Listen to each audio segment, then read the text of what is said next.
I want to ask a hypothetical question in this video. Say Man United did sign Jadon Sancho this summer, and because of complications with the coronavirus, he's the only signing we make, and therefore we hold on to the players we've got in this squad.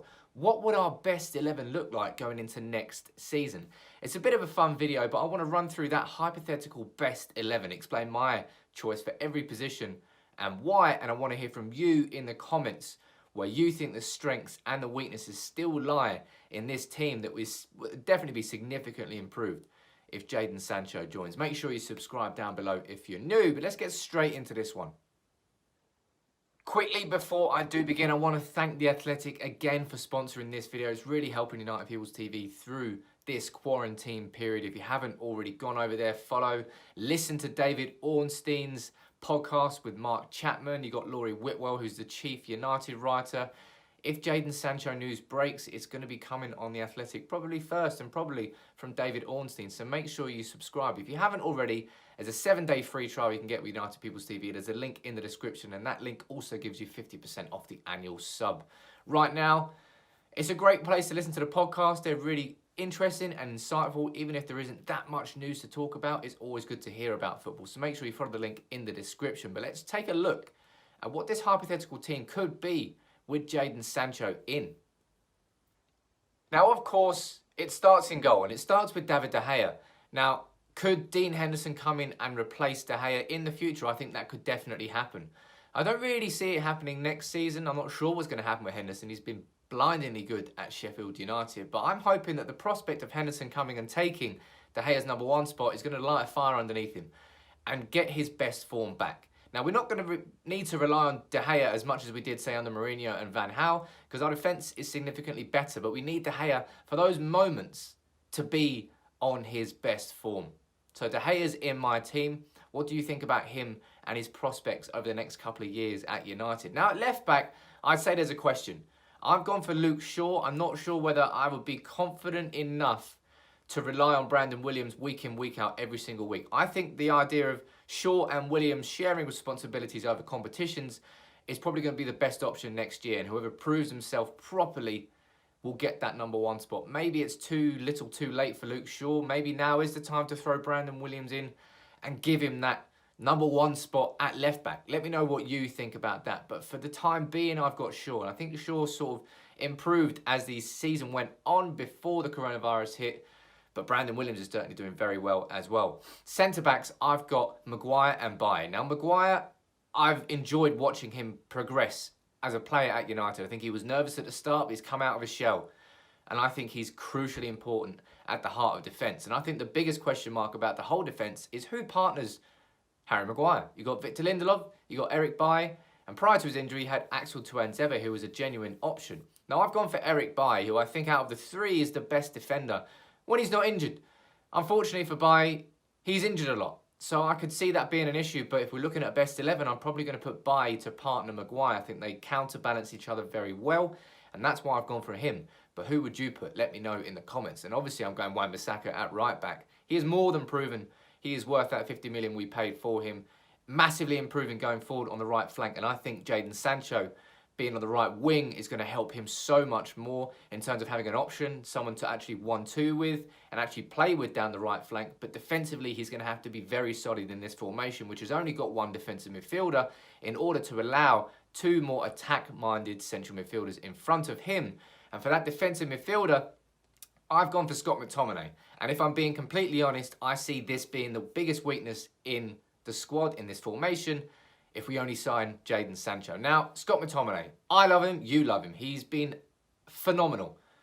Phenomenal player this season so far. The amount of progression has been sensational. Mourinho was clearly right about McTominay.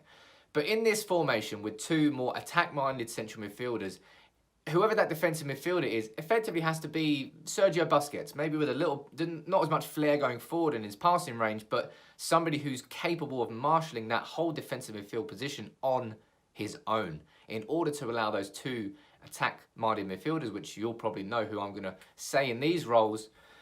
But that's why I say it's probably the weakest point. It's a lot of pressure to put on McTominay's shoulders. You could put Nemanja Matic in there, and clearly he's proven himself as a pure defensive midfielder since Bruno Fernandes arrived. It's got more out of Matic, but again, I wouldn't want to put Matic in there. It's too leggier position. You need someone who's fit and energetic who can do a lot of running, and that is not Nemanja Matic. So in an ideal world, you'd probably sign a defence-minded midfielder. Would you put Fred there? I think he's probably not defensively minded enough. I think he's far too concentrated and he's better going forward than he is going back. So McTominay would be my defensive midfielder in this formation, but I would have concerns over his ability to marshal that role all season long. And get him injured, like we did this year, causes problems. It's definitely a weak point in the squad. Now, for the two attack-minded midfielders in front of him, of course I've gone for Bruno Fernandes.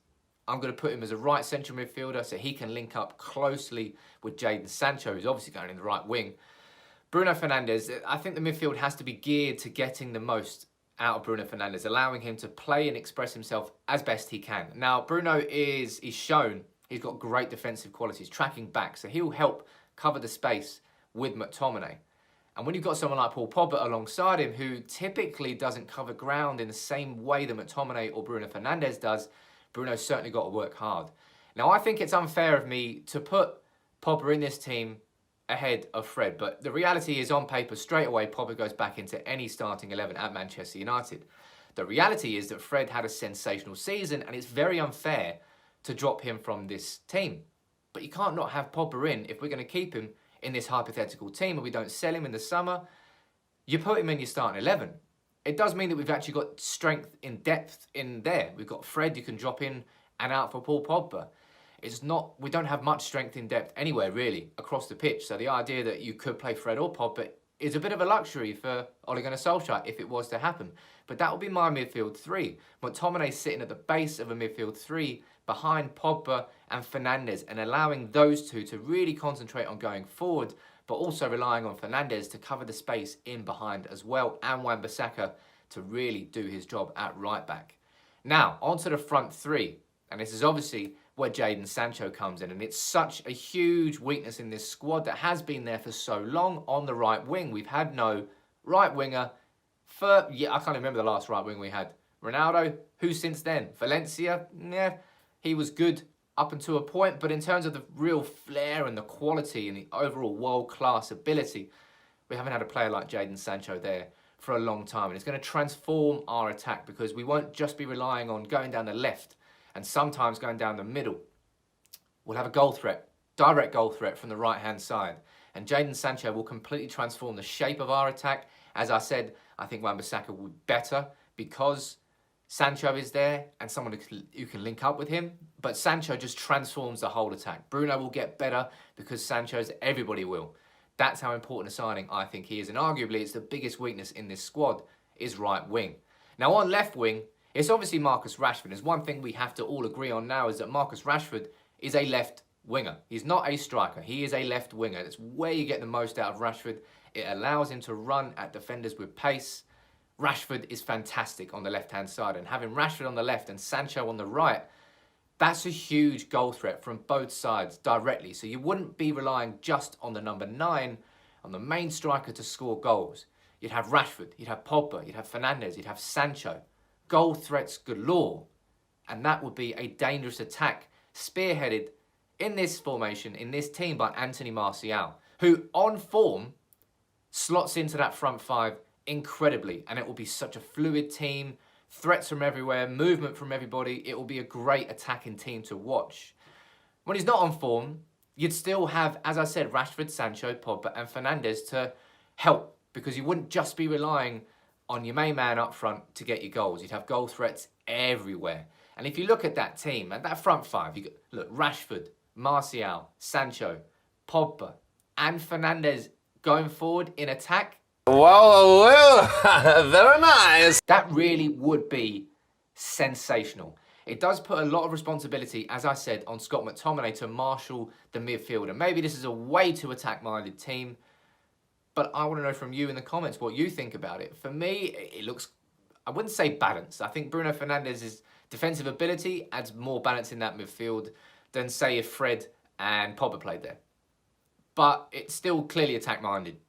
But when you bring someone like Jadon Sancho in, you don't bring him in to come into a defensive-minded formation. And you just don't.